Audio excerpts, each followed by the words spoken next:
नमस्ते दोस्तों, आपका स्वागत है हमारे चैनल पे। हमारे चैनल को सब्सक्राइब कीजिए और बेल आइकॉन दबाइए।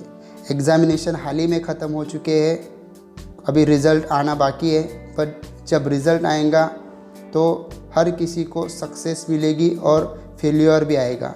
जिन्हें सक्सेस मिलेगा वो एंजॉय करेंगे, खुशी जाहिर करेंगे, बट जिन्हें फेल्योर है वो डिप्रेशन में चले जाते हैं। तो आज हम बात करने वाले हैं कि अगर किसी को फेल्योर आता है तो डिप्रेशन में ना जाए, क्योंकि हमारी डिग्री हमारा भविष्य निर्धारित नहीं कर सकती। फेल्योर सक्सेस ज़िंदगी में चलता रहता है। इसलिए कुछ लाइनें हैं। तुम्हारा रिज़ल्ट डिसाइड नहीं करता है कि तुम लूज़र हो कि नहीं, तुम्हारी कोशिश डिसाइड करती है। Your result doesn't decide if you are loser और not, you attempt decide that. आप लूज़र हो गए मतलब ये नहीं कि आपकी ज़िंदगी ख़त्म हो गई।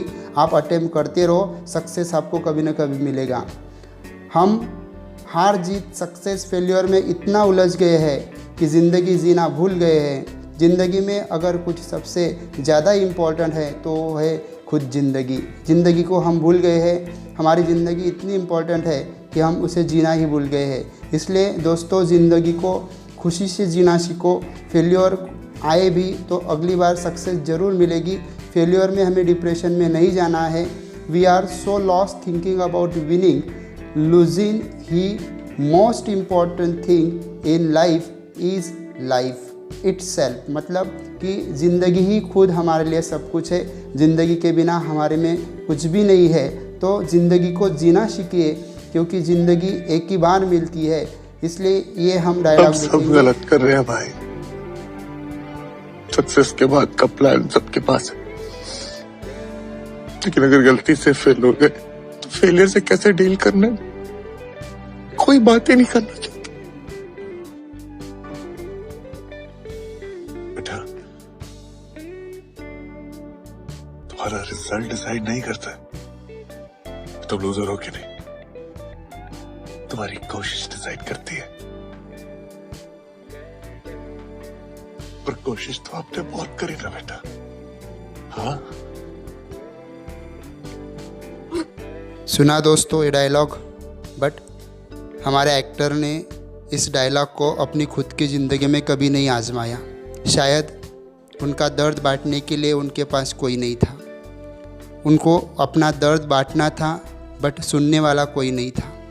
और जब कोई सुनता नहीं है तो आदमी खुद को ही वहाँ भूल जाता है, ज़िंदगी जीना भूल जाता है। हमें ये नहीं करना है। हमारे आने वाले पीढ़ी को, हमारे बच्चों को इस डिप्रेशन से बाहर निकालना है।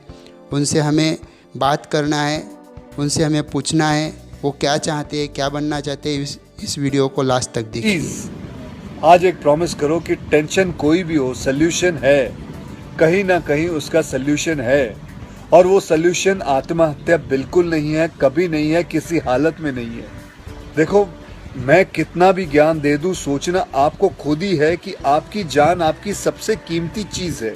चाहे कोई भी बड़े से बड़ा स्ट्रेस हो लाइफ में, एक बार इमेजिन करो अपने माँ बाप की हालत अगर उन्हें पता चले कि तुमने अपनी जान ले ली है, खुदकुशी कर ली है। शायद आप सोच भी नहीं सकते कि उनको कैसा फील होता होगा।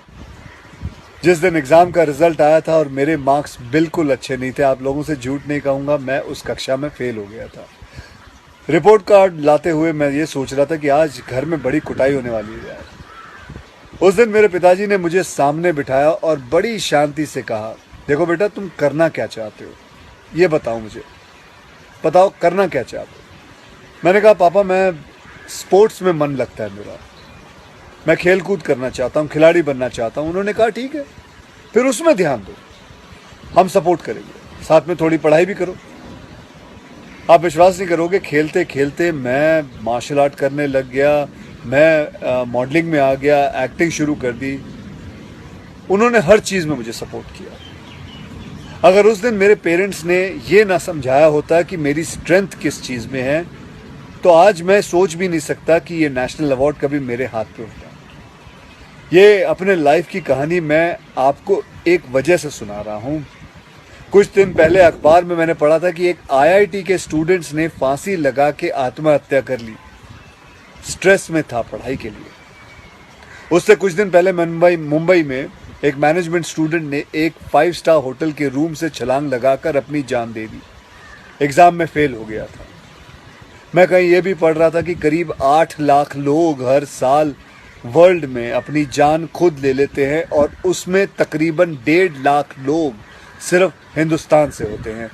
और यंग लोगों में आत्महत्या के सबसे बड़े कारण जो होती है वो होती है पढ़ाई या फिर रिलेशनशिप का स्ट्रेस। क्यों?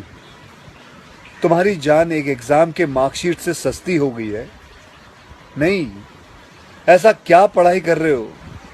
इससे तो देश के लिए सरहद पे जाके जान लगा दो दांव पे। चाहे कोई भी बड़े से बड़ा स्ट्रेस हो लाइफ में, एक बार इमेजिन करो अपने माँ बाप की हालत अगर उन्हें पता चले कि तुमने अपनी जान ले ली है, खुदकुशी कर ली है। शायद आप सोच भी नहीं सकते कि उनको कैसा फील होता होगा। मान लिया कि आपका स्ट्रेस बहुत बड़ा है, पर इतने हल्के में मत लो अपनी लाइफ को यार। आपको पैदा करने वालों को जिंदगी का सबसे बड़ा दुख देके मत जाओ।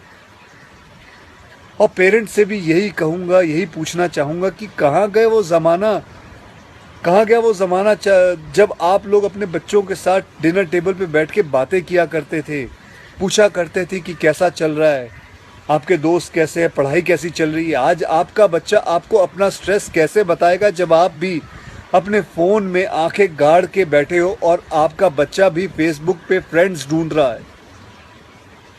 ऐसा क्यों होता है कि जब बच्चे को हाथ पांव पे चोट लगती है तो आप फट से डॉक्टर को बुला लेते हो, लेकिन अगर उसे दिमाग में स्ट्रेस हो तो हम बस एक लेक्चर झाड़ देते हैं, कहते थे बेटा नो, थिंक पॉजिटिव बेटा, थिंक पॉजिटिव। मेंटल हेल्थ के लिए भी डॉक्टर या काउंसलर से हेल्प लेना उतना ही ज़रूरी है जितना और किसी तकलीफ के लिए। इसमें कोई शर्म की बात नहीं है। देखो, मैं कितना भी ज्ञान दे दूं, सोचना आपको खुद ही है कि आपकी जान आपकी सबसे कीमती चीज़ है। कोई स्ट्रेस आए ना तो उसको बोल देना बहुत अच्छा है। अपने अंदर घुलना, उसको अंदर रखना, दबा के रखना बिल्कुल नहीं। किसी दोस्त को बोल दो या अपने माँ बाप से शेयर करो।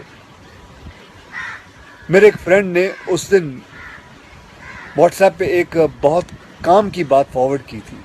एक हॉस्पिटल की ओपन हार्ट सर्जरी यूनिट के बाहर एक शेर लिखा हुआ था, मैं आपसे शेयर करना चाहता हूँ।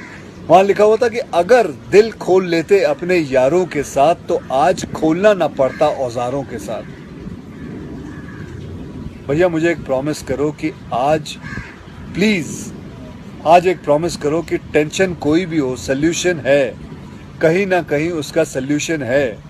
और वो सल्यूशन आत्महत्या बिल्कुल नहीं है, कभी नहीं है, किसी हालत में नहीं है। अपना ध्यान रखो। मिलते हैं फिर। Till then, next time, good bye, Jai Hind.